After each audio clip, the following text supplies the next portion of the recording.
Clap your hands, everybody, if you got what it takes. Cause I'm Kurtis Blow, and I want you to know that these are the breaks.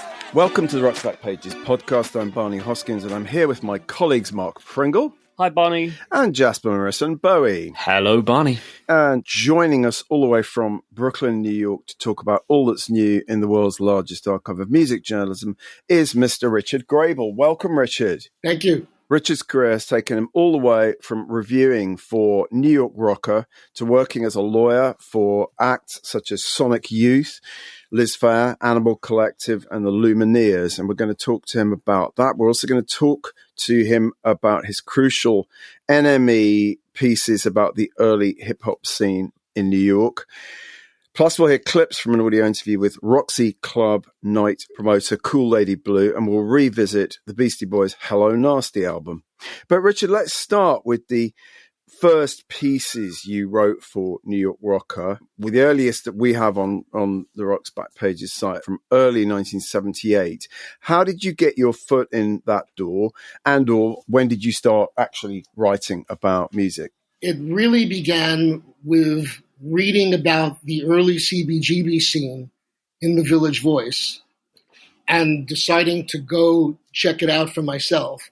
And it was really fortuitous. It just so happened that my first night at CBGB's, the bill was Talking Heads followed by television. Fantastic. Not bad. Talking Heads were still a trio at this point. Jerry Harrison hadn't joined.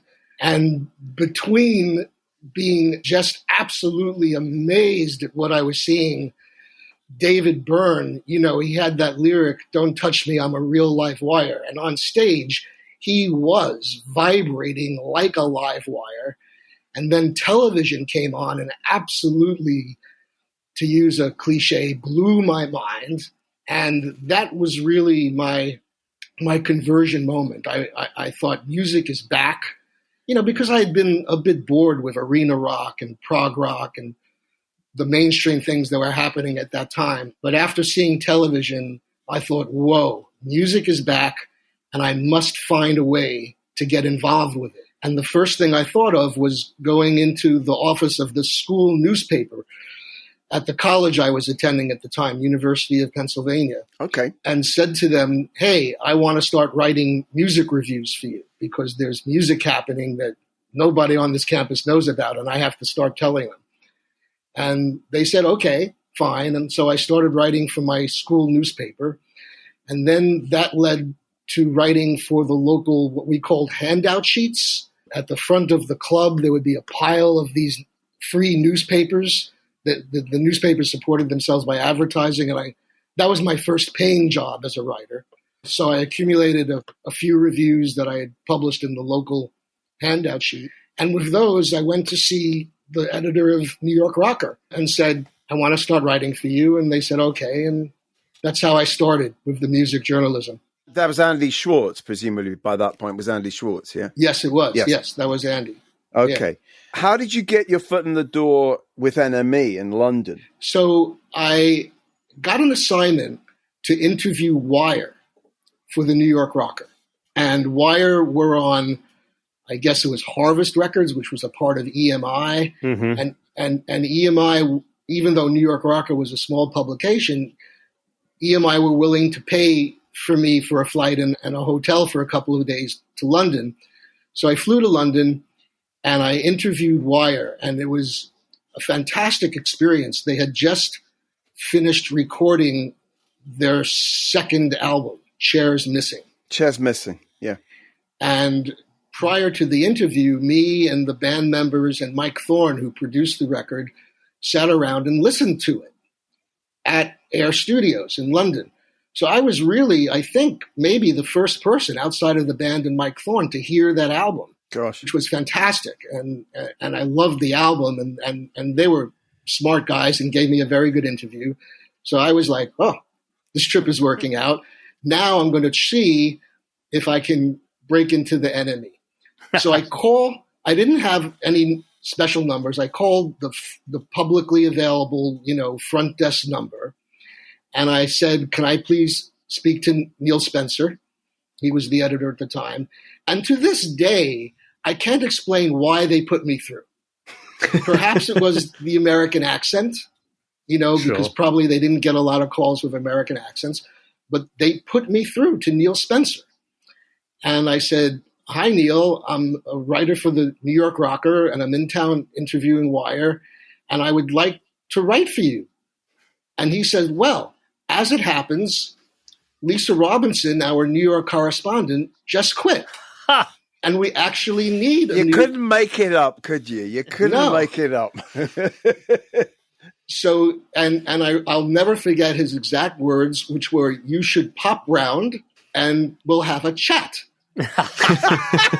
Which is not how any American editor would have put it, but that's how Neil Spencer put it. Excellent. And so I came to Neil's office with a couple pieces I had written for the New York Rocker, and he sat there reading them right in front of me and then looked up and said, "Okay, we'll give you a try."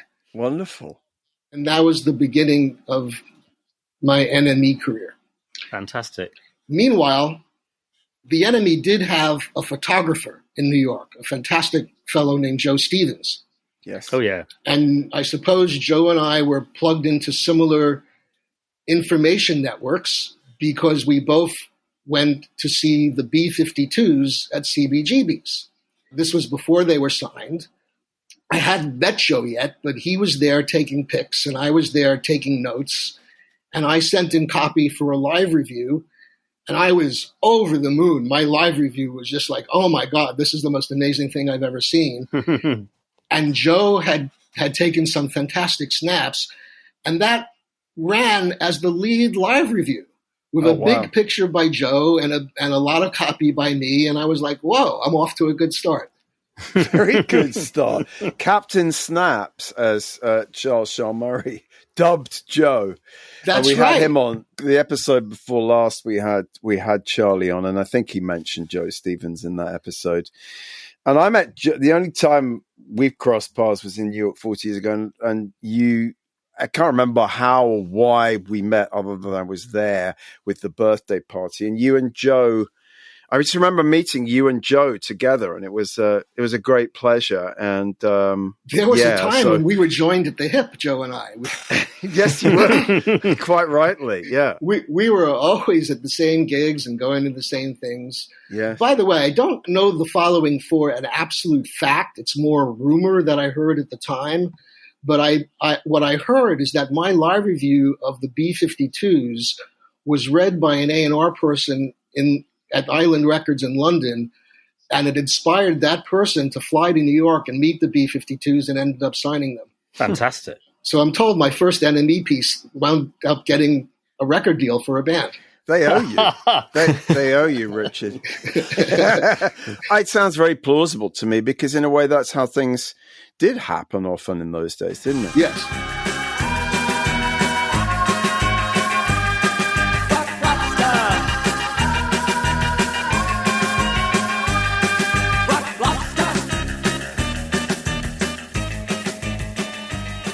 So you're writing for NME, and if we jump forward to late 1980, I remember this piece, of course. Well, two pieces. You went to see Kurtis Blow supporting the Wailers at Madison Square Garden. Well, I mean, you went to see the Wailers, and Kurtis Blow was probably bottom of the bill. I don't know, but you talk about Kurtis Blow and this rapper's style, and then literally in the next issue, there's this interview with Kurtis Blow, and that's really one of the first pieces about rap or hip hop that I remember.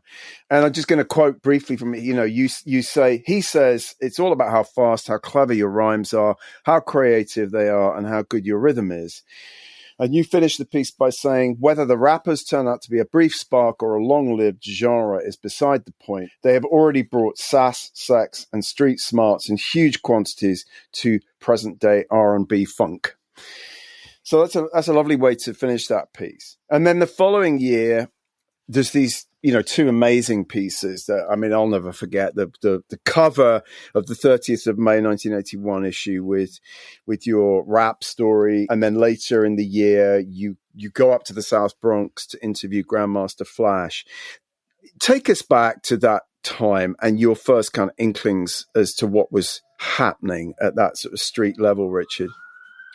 Well, I sort of referred to this a bit in the Kurtis Blow piece, which is that rap at that time, until Kurtis Blow's song The Breaks hit, rap was a rumor.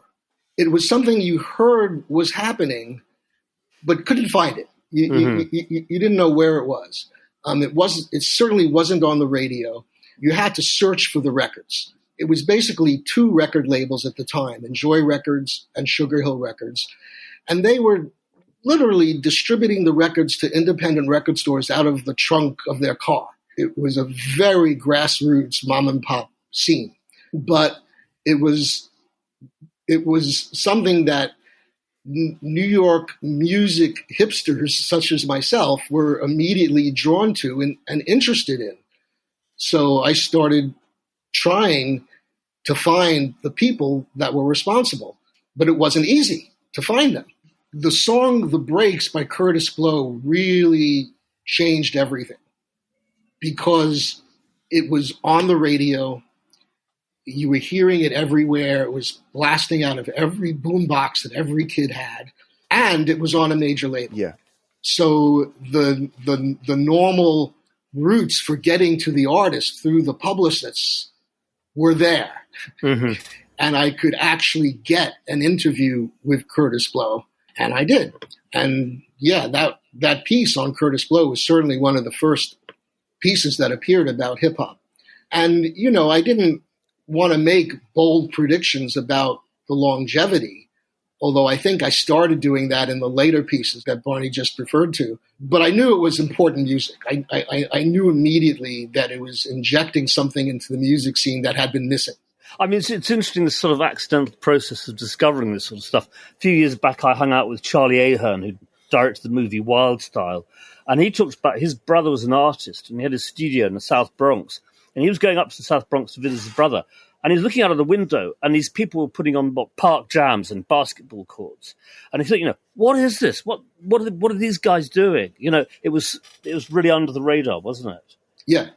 It was very much under the radar. There was really no mainstream media coverage, but the same crowd that would be plugged into, you have to go see the B-52s at CBGB's. That same crowd was plugged into, something is happening with street music coming out of the Bronx, and we should find out about it. And that's summed up by Blondie's Rapture, isn't it? Which, as I checked the data then, it came out even earlier than I remembered. I mean, I think it came out January 81. So, that was the first time many people heard of, or certainly many white people heard of Fab Five Freddy, for example. So in the piece that came out that I mentioned earlier, the cover story, 30th of May, 81, you say, so you say last summer when Kurtis Blow's The Breaks was the sound of New York City, skeptics said it was a novelty hit and that rapping would never last. They were wrong. So Blondie's Rapture, hitting the top of the pop charts in the States, finally pushed rap music over the line that divides minority cults from true pop crazies. Suddenly rap is the thing to dance to play at parties, to be curious about. A form instigated by black teenagers in the South Bronx is becoming indispensable for blacks and whites catching up to the new funk. And you interview very entertainingly the Funky 4+1 at length in that piece, and I'd say that's the joint. That's the joint is still probably my favorite, early sort of rap Sugar Hill record. It's so charming. I love that you say, Richard, if you're only going to buy one rap record, this is the one, which is obviously funny in hindsight, because I guess, it comes back to something we touched on earlier, which is no one's sure whether this is going to last or not. Yeah. And obviously now it's, the predominant form of popular music. But I just love that. If you're only going to buy one, that's the one. It's spot on. In very early woman rapper as well, Shah Rock, pretty much the first, which was in itself is pretty astonishing. Oh, I think, there was Sequence. Yes. Angie B. She was in Sequence, who then went on as Angie Stone to have an R&B career many years later. But Sequence and Shah Rock were the first. And interviewing Funky 4+1 was a hilarious experience because they were so young and so completely naive, but so full of this amazing energy. They were just thrilled that someone from a newspaper wanted to talk to them.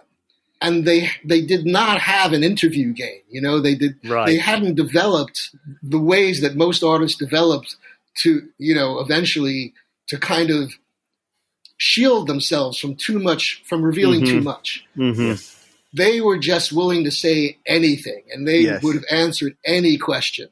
Yeah. And so, I got a really candid, unguarded interview out of them, and it was fantastic.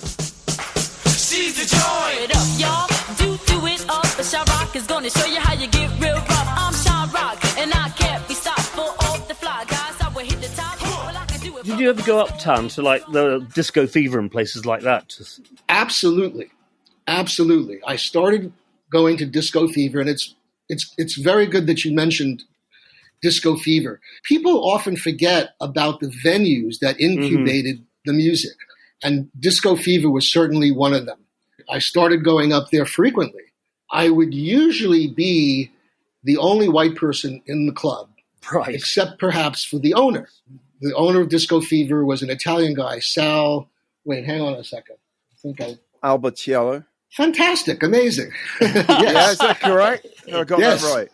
You got that exactly right. I think we have an audio interview with Sal on Rock's Back Pages, which is amazing. Yeah. Well, his club was an important locus for people to meet and hang out and make hookups that would lead to making records. And it was also a testing ground to see if a record worked. And the vibe was absolutely beautiful up there. It was absolutely a party vibe. Everyone was there to have fun. Sal set a tone for the place that, we're going to be inclusive and we're not going to have fights. And that's how it was. And it was a great hang. Fantastic. Well, talking of clubs, why don't we turn to our new audio interview, Mark, and we'll hear about the Roxy and incredible nights at the Roxy. I was going to say, and in terms of venues, the Roxy was very important, and a place called The Grill before that. Yes, this is exactly what we're going to talk about. This is Kool Lady Blue, an English woman who moved to New York, got a green card. Her first job was running Malcolm McLaren and Vivienne Westwood's clothing line in America. And she started hearing this stuff, seeing this stuff. She met Africa Bambaataa, the Rocksteady crew. This is around 1981. And she got into, first of all, she went up, they took her up to Disco Fever, as we were just saying. And she was getting into this stuff. She started to promote her night at the Club and the Grill, which is exactly as you just mentioned. Eventually, the whole thing got too big and slightly too chaotic for the Club and the Grill and various other reasons. Moved to the Roxy, which is like 4 times bigger. It's a much, much bigger space. Promoting this stuff. Let's listen to the first clip. This is about hip-hop not just being rap, but it was about DJs, it was about diversity. It was a much more mixed scene than the cliche that, in a way, hip-hop has become subsequently. Party people, can yo get funky? Suicide and folks, can yo get funky? The Zulu Nation, can yo get funky? Yeah. What most people don't understand is hip-hop is not rap music. Yeah. Hip-hop was never supposed to be just about one form of music. It was all kinds of music, and you'll hear that from all the original guys. Mm. My club embodied that too.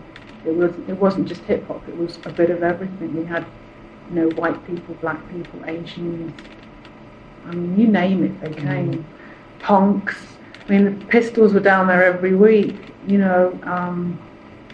as well as, Debbie Harry and, Joey Ramone, and, it was like all walks of life, rock, funk, whatever. 5-5 told me everybody's fly. DJ spinning, I said, my, flash is fast, flash is cool, Francois, c'est pas, flash ain't no do, and you don't stop, sure shot, go out. She's very interesting about it. She kind of remembers it enormously fondly. She talks about how hip-hop exploded. The likes of Russell Simmons was just starting up his label at the time, would be on the phone to her all the time, badgering her, wanting to get in because he wasn't on any A-lists in those days. Rick Rubin was still sitting in his dorm room at NYU. Absolutely. And then there's things like, BAM and, of course, Planet Rock, sort of, Arthur Baker getting involved in there. And again, a second clip we'll listen to. She talks about how the MCs were every bit as important as the rappers. In those days, the rappers weren't really rappers as such. They were MCs who were there to boost the vibe of the room rather than anything beyond that. Let's have a listen to this clip. You say 1 for the trouble, 2 for the time. Come on, girls, let's rock that. Fat Five Freddy told me everybody slide. DJ spinning, I said, You see, back then people weren't even into making money. It was all about having a laugh. It was fun. That was the driving force. No one imagined that this would happen, what's happened today. Yeah.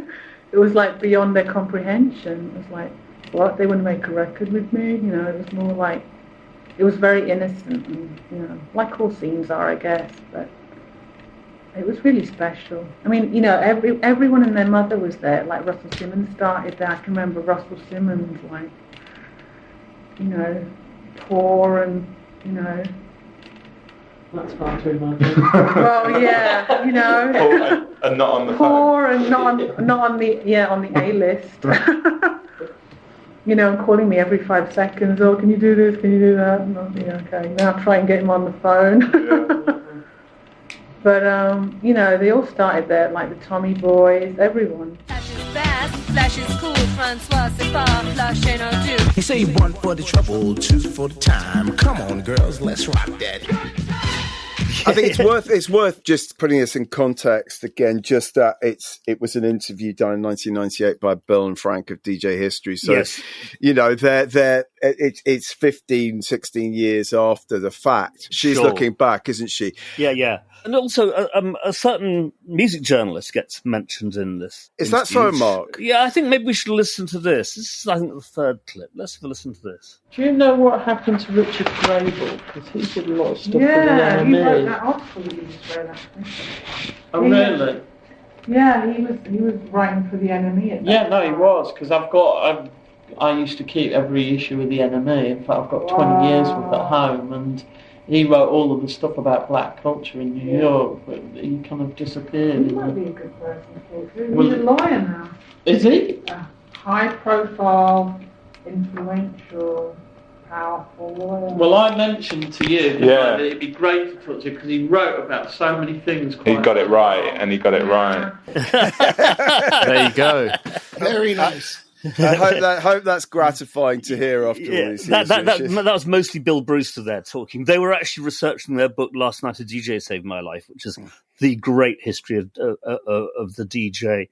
Oh, I read that book. It's a fantastic book. It's really good, isn't it? Really good. Very comprehensive, exhaustive. Absolutely. Now, we should set the scene for our listeners in terms of what Negril was physically. Sure. Negril was a basement club. Yeah. It was a small, windowless basement. Yeah. We are not talking about anything glamorous. Mm-hmm.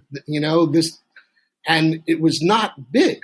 So, and it started getting crowded.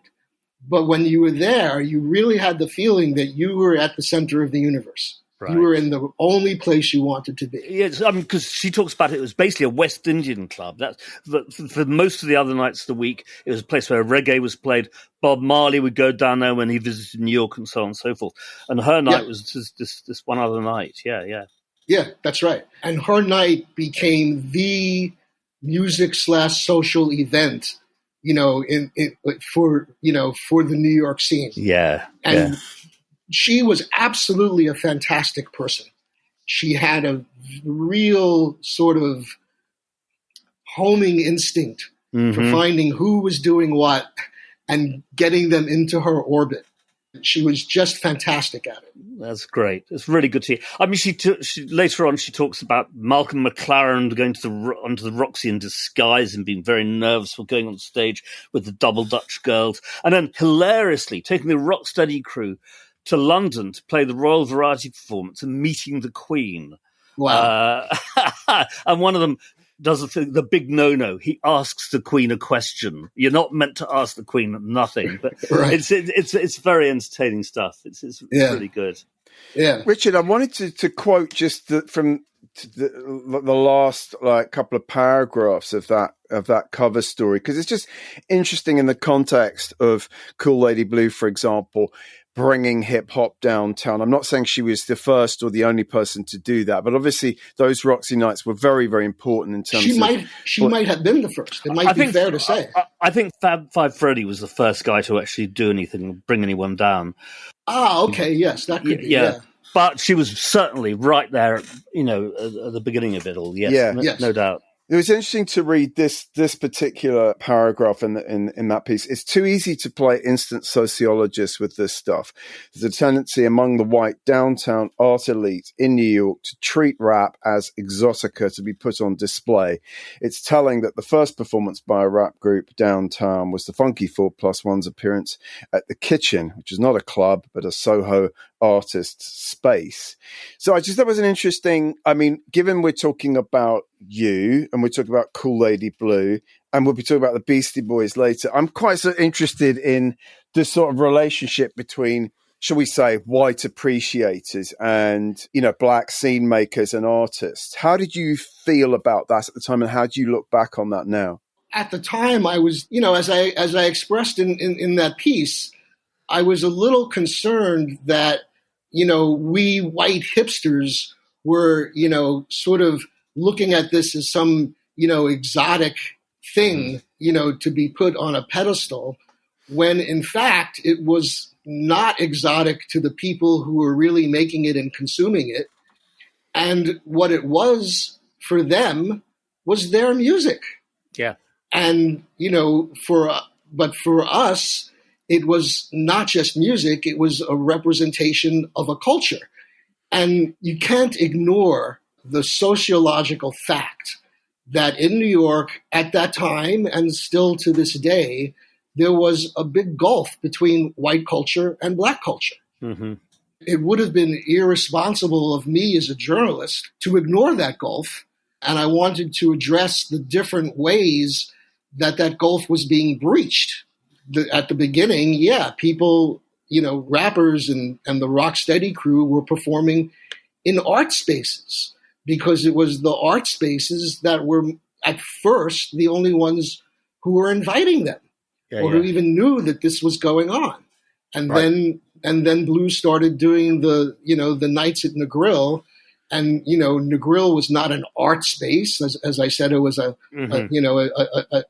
dank basement where people went to hang out and dance. And, and that started crossing it over from the type of people who would go to a rarefied art space like the Kitchen to the type of people who might just, want to go to a club. Mm-hmm. Richard, I've included, just as a sort of afterthought piece on the homepage, the short Run DMC piece that you wrote for Musician in 1984. And that was partly because I just wanted to know from you what had changed by 1984. If we look at that year, for example, that's when Def Jam is founded by the aforementioned Russell Simmons and Rick Rubin, and you get the first Beastie Boys and LL Cool J tracks. Also, David Toop's Rap Attack book comes out. So this is like 3 years on. How do you remember hip hop starting to sort of really mushroom in the culture? What I remember is that it gradually built up in terms of how often you heard it on the street, how often you heard your friends talking about it. Mm-hmm. And, it still wasn't really driven by mainstream media. It was still, the rock press and so on. But it suddenly became ubiquitous. It was everywhere. Mm-hmm. You were hearing these records and you were hearing about these artists. And also, really, if you were paying attention, you were also hearing about the entrepreneurs. People like Russell Simmons and Rick Rubin started attracting attention on their own for who they were in a way that really, hadn't happened with rock music.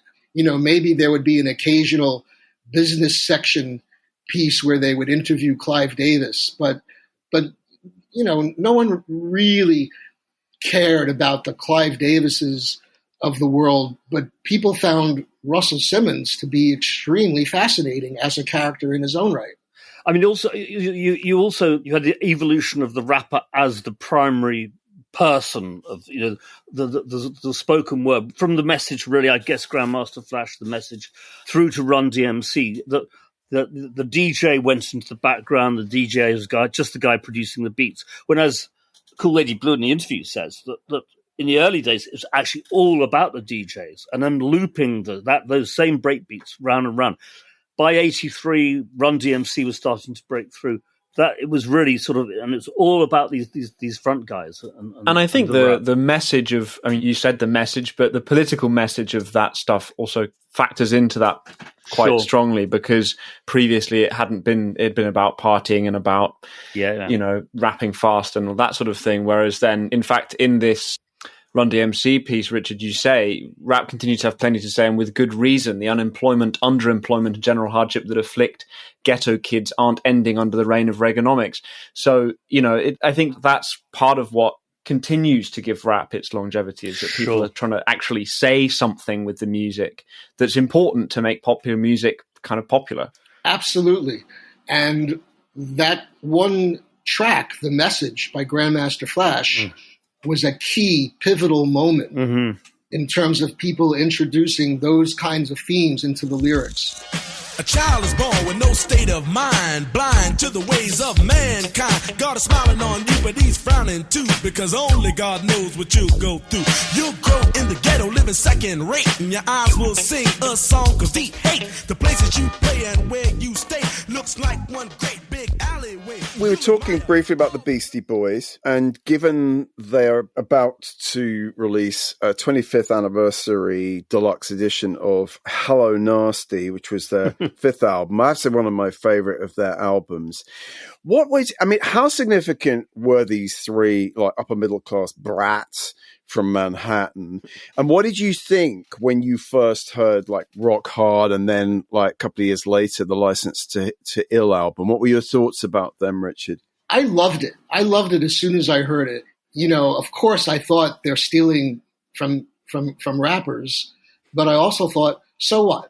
It's music. Everybody steals from everybody, and they're doing their own thing with it.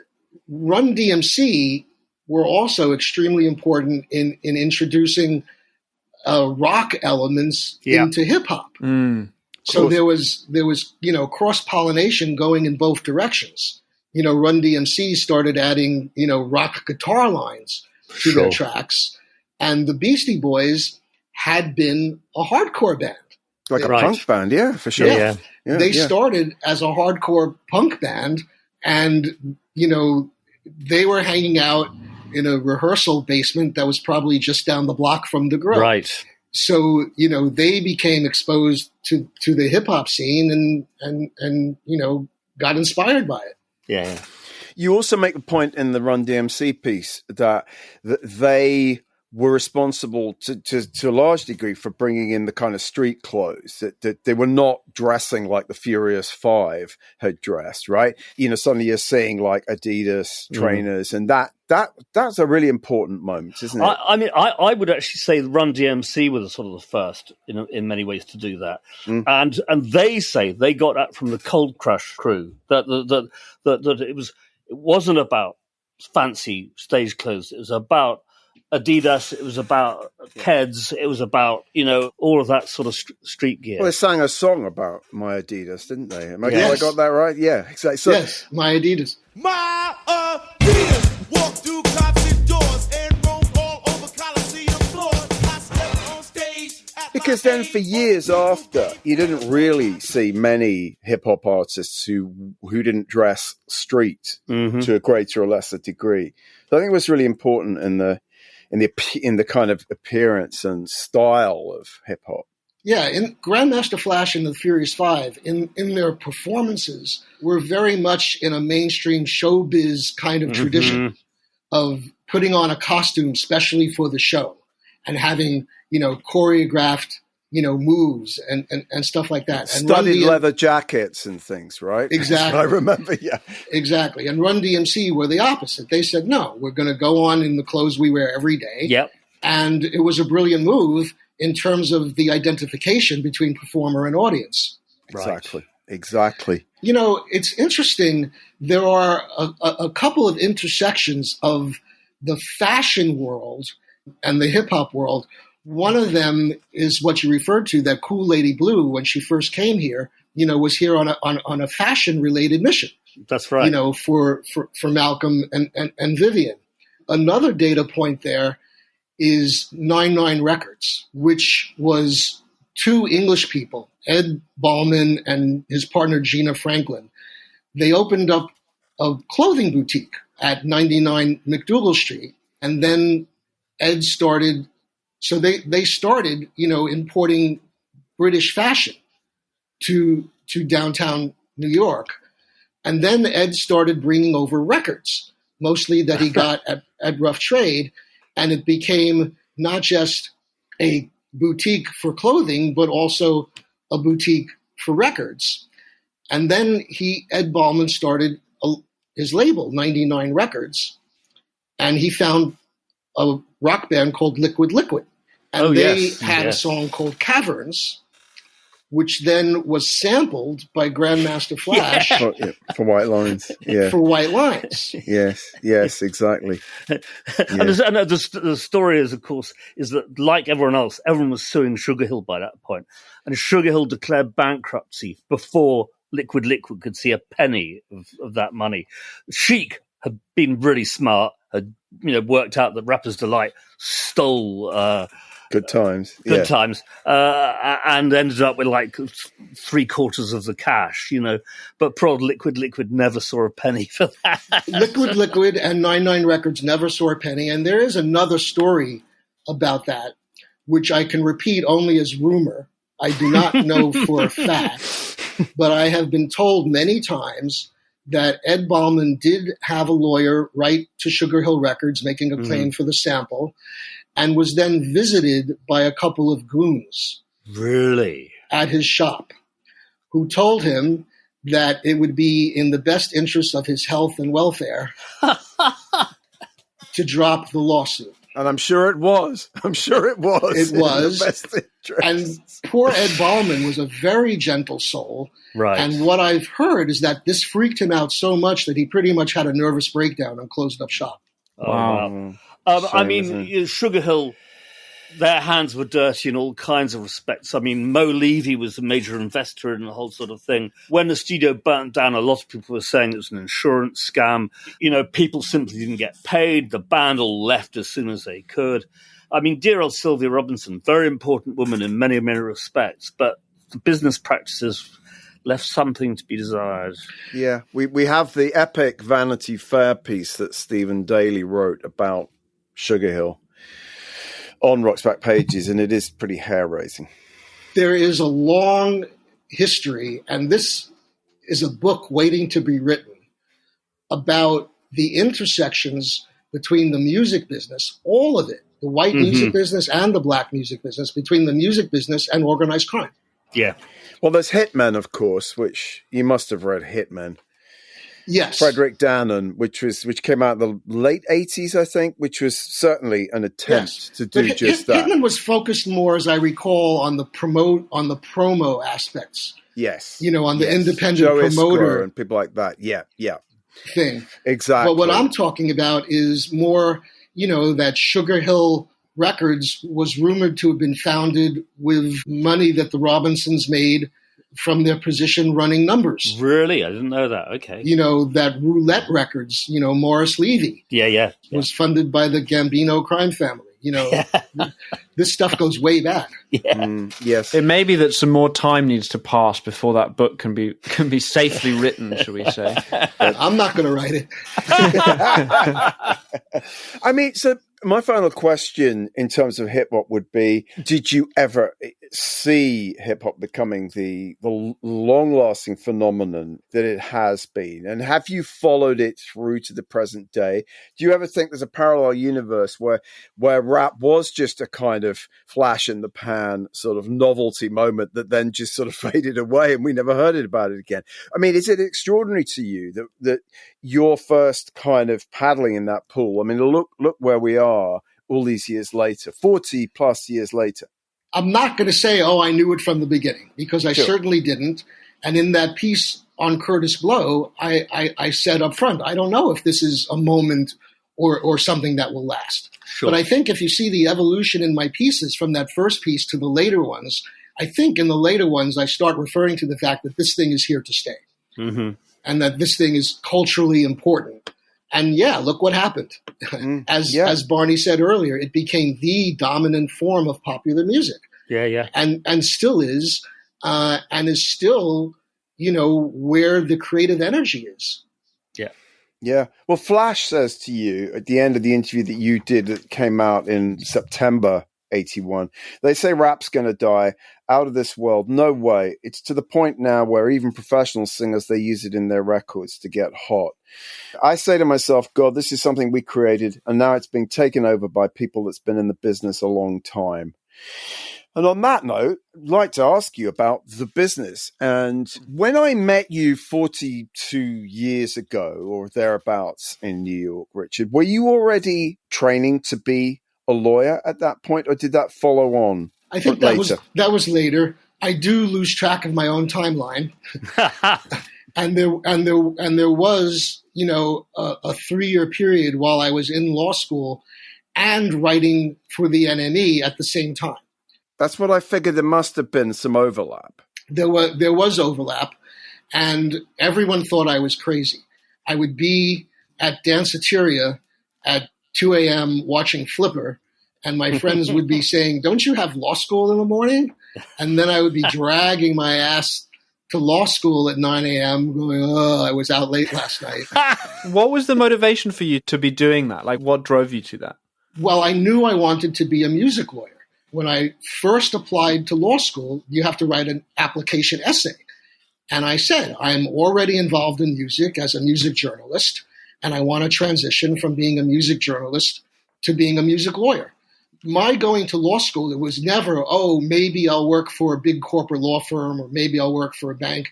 It was always specifically I was going to be a music lawyer who represented musicians. That was my motive. Wow. Can I tell you a little anecdote of yes, a pivotal please. moment?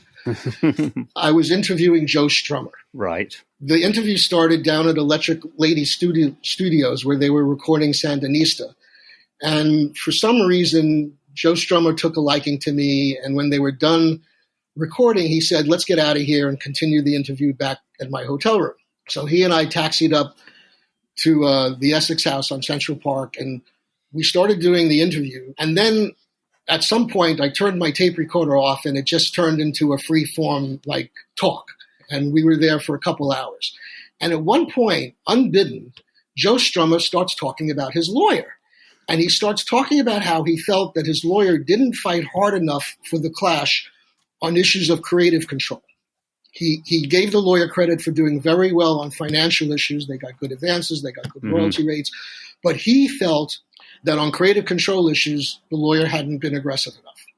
And I'm sitting there, and I had not started law school yet at this point. And I'm sitting there going, my God, this man is the biggest rock star in my world, and he doesn't fully trust his lawyer. I bet if I went to law school and became a lawyer, I could be the kind of lawyer that people like him would trust. Right. And that was a pivotal moment for me in deciding, I'm going to go to law school. Wow. Huh. Wow. Great story. Yeah. Wow. So you owe a lot to the late Joe Strummer. That's really, really interesting. So how did it progress? What was the first? Tell us about your first clients and how you fought for that creative control. Tell us a bit how it unfolded, Richard. Well, I went to law school, as I said, while being the NME guy in New York. Got out of law school. Initially, I was not able to get a job at a real music firm. I got a job at a general practice firm where I said to them, I'll do your general practice work, which was just run-of-the-mill lawyering, apartment closings, trusts and estates, whatever they had. I said to them, I'll do all that work for you, but I really want to be a music lawyer. So if I can get clients, even if they can't pay, I want you to let me do that work from out of this office. And they said, okay.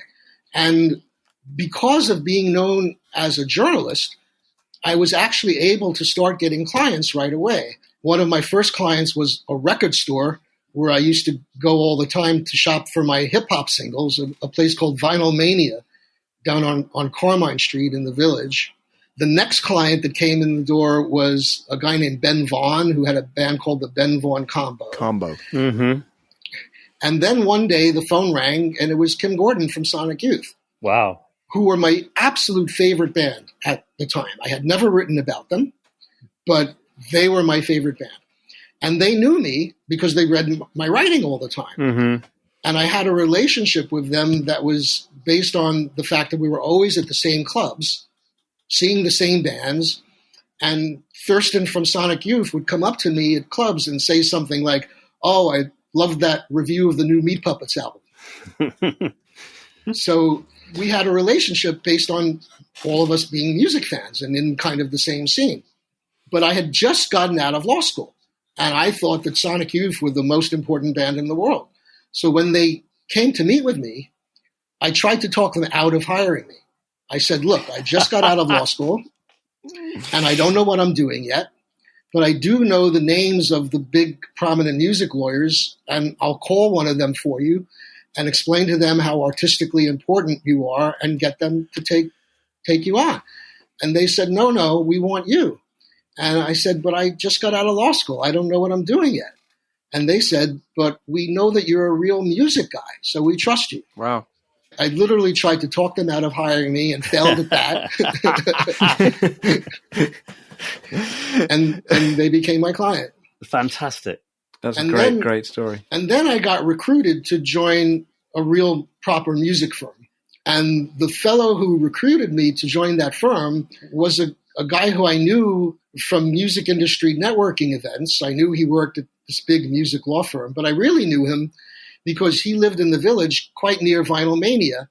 And on Saturdays, he and I were always at Vinyl Mania thumbing through the crates together, doing that record collector nerd thing side by side. And that's really how I got to know him. Crate digging. I love it. Basically, you can trust a nerd, right? That's what this boils down to. So it was really my crate digging habits on, every Saturday that led to my first real music law job. Fantastic. Amazing. And from Sonic Youth, who were the next? I mean, obviously, I know some of the acts that you've represented over the years and that you represent now. Give us some highlights. Sonic Youth were friends with Jay Mascis from Dinosaur Jr. Right. And also at the time, a guy who was in this orbit, a guy named Don Fleming, do you know that name? Yes. So Don Fleming was playing in Dinosaur Jr. at the time. So Don dragged Jay Mascis up to my office. By the hair. By the hair. All right. I have a Jay Mascis story. Okay. It was the winter, and Don and Jay come to see me. And Jay didn't say much, as is his habit. He's a man of few words. Mm-hmm. And then the next day, Don Fleming called me, and I said, "Don, was Jay comfortable in the meeting? He didn't say much, and he never even took off his coat." And Don says, "Yeah, but he took off his gloves. That means he was comfortable." That means he likes you. That's very nice. No, I've read a lot of interviews, inverted commas, with Dinosaur Jr., where getting anything out of Jay is very, very hard work indeed for the writers concerned. Jay really did not like to speak. He spoke through his guitar. Yes, indeed.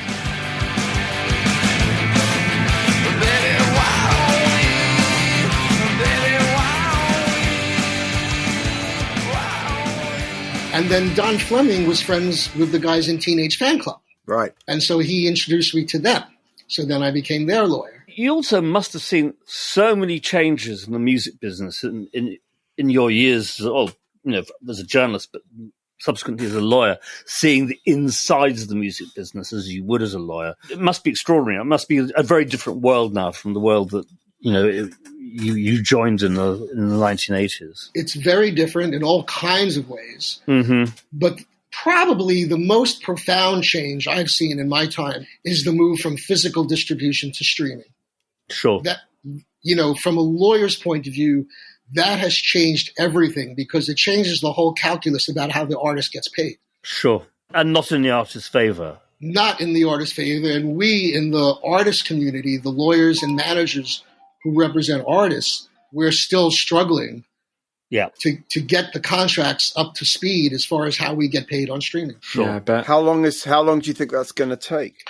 It's getting there. Okay. It's getting there. It's in process. I don't know how to predict how long it's going to take, but it's definitely in process. But these things happen incrementally. You know, the business side of thing always resists revolution. And the lawyers who represent record labels are very averse to changing the contract forms. Sure. So we have to push and push and push, you know, to get the royalty provisions regarding streaming to where we want them to be.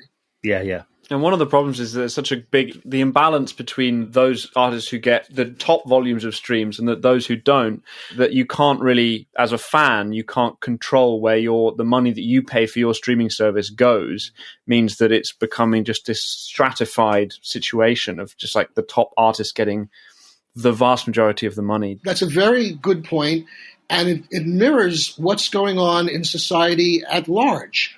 You know, we have increasing income inequality in society in general. Yeah. I think you have that in the UK. We have it very dramatically in the US. And the same thing is reflected in the streaming world, where the top 1% of artists get most of the money. Yeah. It's the same in the acting profession, isn't it? So, and that's of course resulted in this strike in Hollywood. So, I mean, maybe these imbalances are going to be redressed in some ways, as you say, incrementally. How much longer do you think you'll be representing artists? As long as I can. I love what I do. You're still going to you're not going to flip a gig till 2 a.m, but he's still going out to shows? Not as much as I used to. Me neither. It's too exhausting. Yes. If I go to a show midweek, I can't really function the next day. That music rattling around in my brain all night. I don't get any sleep. And I'm just absolutely useless the next day. So I have to be a little bit careful. But Jasper went to see Rufus Wainwright last night at the Albert Hall with a 65-piece orchestra or something. Jasper's out there. He's basically going to gigs for the rest of us. I used to go to the gig and then the after party. But that's the good straight stuff. From the after party to law school, right? But those days are over because my recovery time is much longer. Yeah, what recovery time? Right, exactly. Yeah, so, well, listen, it's been absolutely fabulous speaking with you about all of that, Richard. I'm so pleased you were able to join us. Stick around while we just, Mark and Jasper are going to just tell us about some pieces they've added. If anything rings a bell or you have a forceful opinion on anything that they mentioned, just put up your hand and jump in. Mark. Okay. First of all, from last week, Paul Nelson lengthy interview with Jackson Browne for Rolling Stone in 1976. Jackson Browne talking about Warren Zevon, who he had produced Warren's first album, I believe. Is that correct, Barney? Correct. Yeah. Jackson says, I'm more consciously symbolic, trying to be meaningful. Maybe I'm a little too structural, a little too careful about how I represent myself, a little too much of the ringmaster, the entrepreneur, the illusionist. Too cautious about how people see me and what I want them to think about me. Warren's rather raw, you know. Rather uncompromising in his language. I mean, I've never written about things that Warren has written about, but I've lived them, so why aren't they my songs? Which I just love this. You know? It's a great question. I mean, so just to mention that we added a second Warren Zevon audio interview last week. Well, it will be last week by the time this episode comes out. Yeah. And it's just wonderful. I mean, I'm a huge Zevon fan. I think he was not only just a brilliant songwriter, but he's certainly one of the smartest people I think has ever, been in rock and roll. Were you ever a fan, Richard? Oh, I loved Warren Zevon. I don't think I ever interviewed him or anything. Mm-hmm. But the album Excitable Boy is classic. Absolutely a great album, front to back, the whole thing. Well, he went down to dinner in his Sunday best. Excitable boy, they all said. And he popped a pot roast all over his chest. Excitable boy, they all said. Also from last week, Ray Parker Jr. being interviewed by Helen Fitzgerald for Melody Maker and talking about why he's basically he's an unmarried man. He says, money brings out the worst in people. Why should a girl work hard at a job or a career to buy herself luxuries and the privileges of travelling around the world when she could work on me for a year or two, then walk off with half of what I've worked hard myself to accomplish? Jeez, charming. Old school. It's deeply uncharming. From the guy who pinched Ghostbusters. This week, Robin Katz interviewed the marvellous Betty Davis for Let It Rock in 1975. And she says, I sang Miles, he was a big freak, so that he'd know how it went before he heard it played on the radio next to one of his own songs, which was often done. This is Miles Davis, of course. And he just put his head in his hand and said, Betty, how could you write that song? I told him, Miles, what can I say? Everybody knows about you. And he just laughed. He loved it. Miles has a great sense of humour, you know. That's fantastic. I love Betty Davis. I mean, I think... Well, she was so responsible for kind of turning him into a big freak in some ways, wasn't she, Mark? Yeah, very fair much. To say. I mean, changed his appearance, got him out of the Italian suits into the kind of the hippie gear, turned him onto Jimi Hendrix, and turned him onto a lot of electric music that he wasn't listening to before. He's always given her a lot of credit. He was a bad friend. He used to laugh when I'd make him cry. He was a big freak. A big freak, yes he was. I used to whip him with my turquoise chain. Then this week is George Michael being interviewed by Chris Heath for Smash Hits in 1987, shortly after his solo career had emerged post-Wham. And of course, there's a conversation about sexuality. Chrissy says, and you've never denied being gay. And George says, yeah, but that's for three reasons. One, because I was playing with it. Secondly, I think it's extremely distasteful. Once you get into a position of public renown, you're supposed to prove your sexuality one way or another. Thirdly, what's the point in denying it? It doesn't make any difference. If people want to believe it, they will. I have no doubts about my sexuality.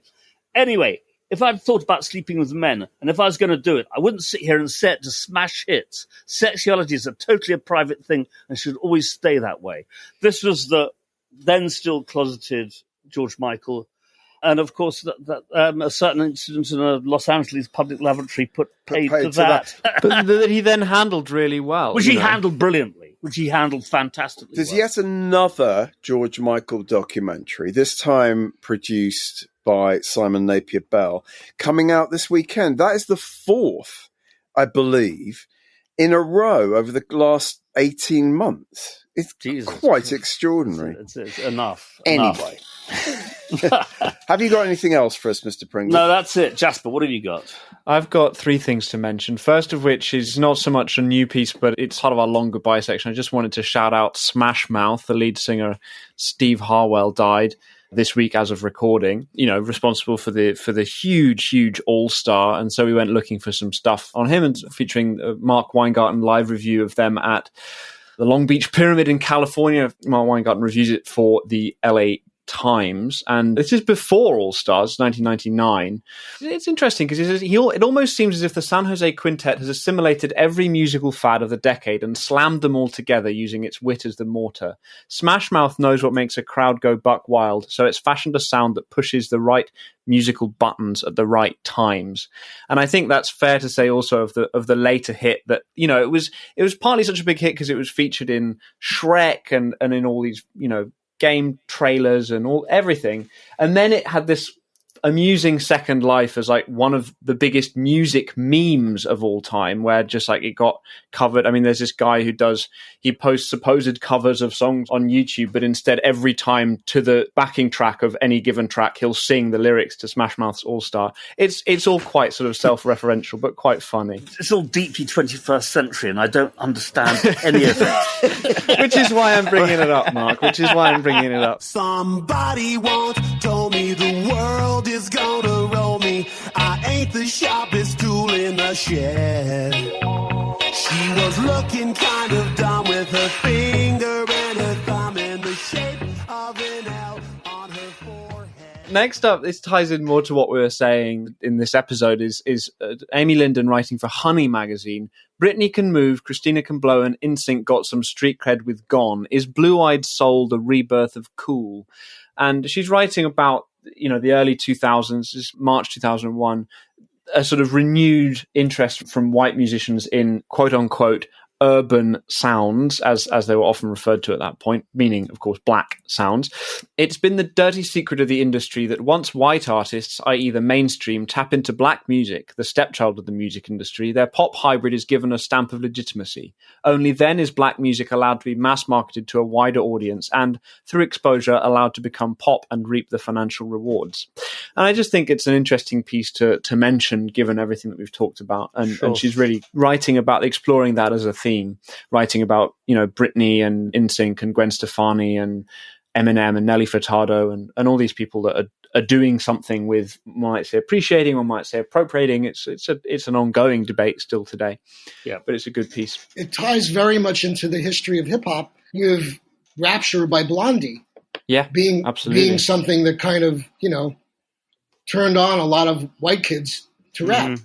Then, of course, the Beastie Boys, who we were talking about earlier. Yeah, just briefly, just going back to Blondie, there's one of the pieces that I was reading ahead of this episode which said that Chris and Debbie of Blondie first went up to the South Bronx and I think went to Disco Fever in 1978, like 3 years before Rapture came out, which is interesting. But it's not surprising, because they both were sort of genuinely interested in what was sort of going on in places like that. So, anyway. Lastly, Lord be praised. Rob Fitzpatrick interviews Lord. She's interesting. She's 16 at the point of this interview in 2013, and she's had a smash hit with Royals that was just blew up. I think half the rubbish on the radio is too worried about what's current, she says. If you worry about that, you're only going to sound dated because you can't predict what's going to be cool. Only timeless songwriting is cool. And I just think it's an interesting thing for a 16-year-old to say, to be sort of so laser focused on trying to write timeless songs. And I don't know whether, Royals is a timeless song, but it's a pretty great song, I think. Richard, what is the closest you've come to working with like a massive sort of iconic pop figure, such as some of the ones we've been talking about, Britney and NSYNC? Have you come anywhere near that world, that stratosphere? No, not interested. It isn't so much that I'm not interested. Perhaps it is, because one of the things I've always tried to do in my law career is only take on clients whose music I really liked. That was the rule I set for myself when I got out of law school. It's not that I don't like pop music, but it's not what I'm principally drawn to. And anyway, getting clients is all about relationship networks, and I didn't have that relationship network.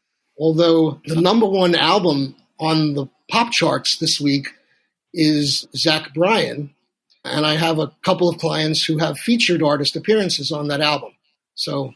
Okay. Now you're getting closer. So a couple of weeks ago, I was telling people, I'm in the country world now, but now Zach has crossed over, so now I'm in the pop world. Well, there you go. Enjoy it, and may it last a long time. Listen, it's been really wonderful speaking with you, and thank you so much for joining us. My pleasure. I would just say to anyone listening, subscribe to Rock's Back Pages to read Richard's wonderful pieces for the New York Rocker, for NME, for Musician, and so forth. You can read these hip hop pieces that we've talked about. You can read them for free for a week, along with other hip hop related stuff. So that brings us to the conclusion of the episode. We'll be back in a couple of weeks with Mick Gold, who was going to come in and talk to us about, among other things, the wonderful Let It Rock magazine, which was incredibly important to me when I was a teenager.